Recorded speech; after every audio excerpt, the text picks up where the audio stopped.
Once upon a time, in a quiet seaside town, there lived a small crab named Crabbe. Crabbe was different from other crabs.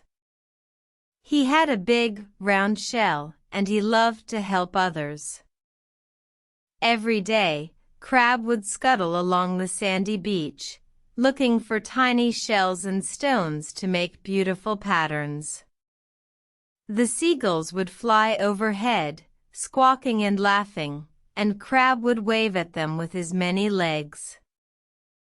One day, a little girl named Lily came to the beach. She was new in town and felt a bit lonely.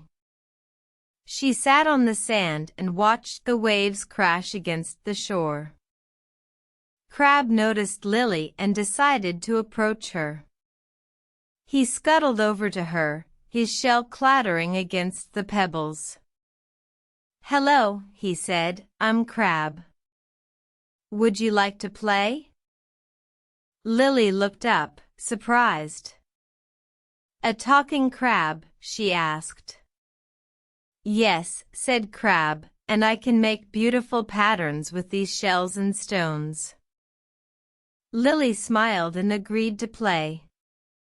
Crabbe showed her how to make a heart with the tiny seashells, and they spent hours creating patterns on the beach.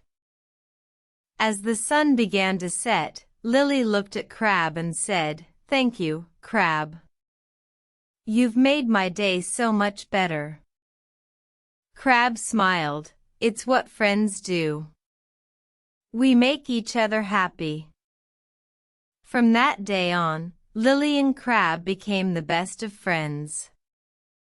They would meet every day on the beach, making patterns and talking about everything.